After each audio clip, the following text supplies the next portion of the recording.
Assalamualaikum, salam penghulu untuk hati yang rindu mencari yang hakiki. Bukan miskin harta, bukan tinggalkan dunia, tapi zuhud itu seni mengelola jiwa.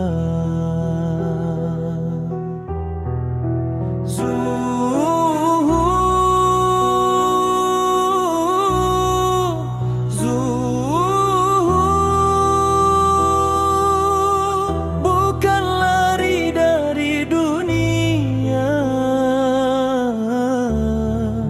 zuhud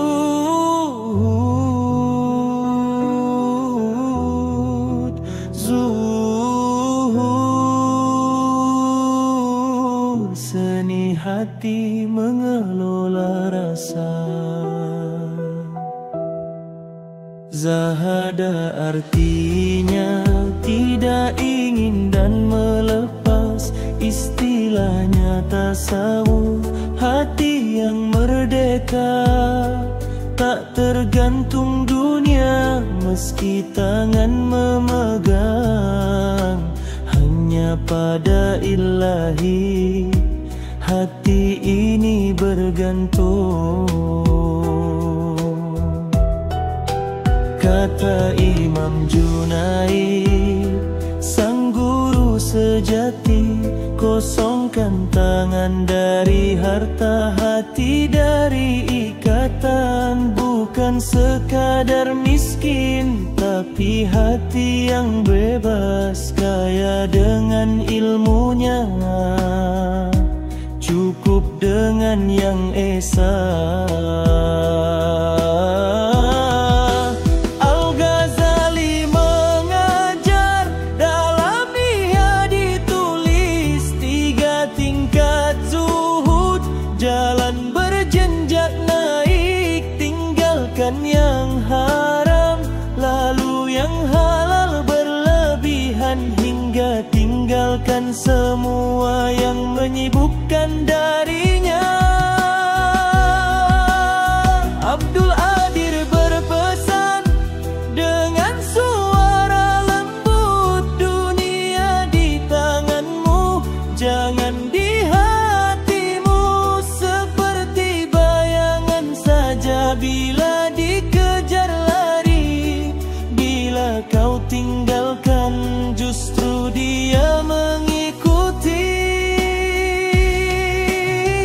Dalam kitab Al-Hikam, kata-kata berhikmah, zuhud bukan mengharamkan yang halal dan baik, tapi yakin yang di tangan Allah lebih kekal abadi dari yang di tanganmu yang fana sementara.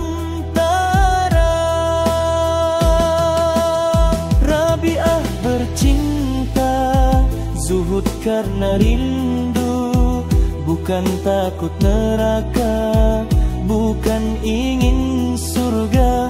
Hasan Al-Basri mengingatkan, zuhudlah di dunia agar Allah mencintai manusia pun menyayangi.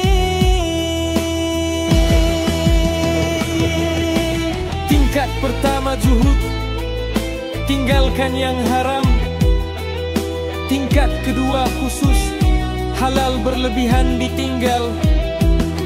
Tingkat ketiga khawas, hati hanya padanya, semua yang selain dia tak menyibukkan jiwa.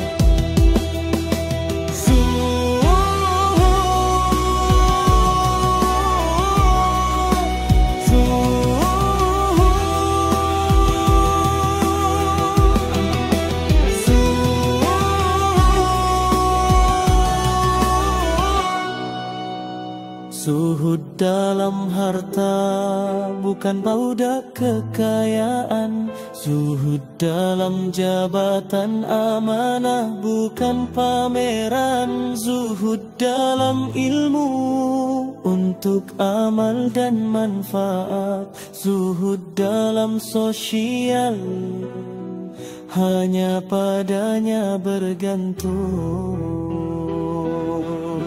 Hati menjadi tenang, sakinah turun menghampiri, bebas dari ketergantungan, fokus pada tujuan hakiki. Syukur bertambah-tambah, qanaah menjadi sifat, obat dari penyakit cinta dunia berlebihan.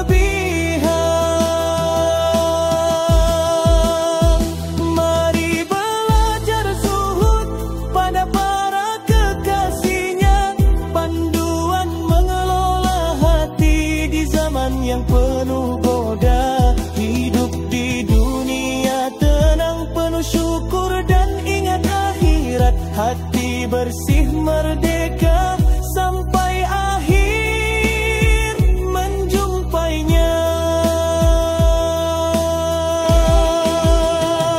Sesungguhnya Allah tidak pandang rupa dan harta, tapi Dia memandang hati dan amalan kita.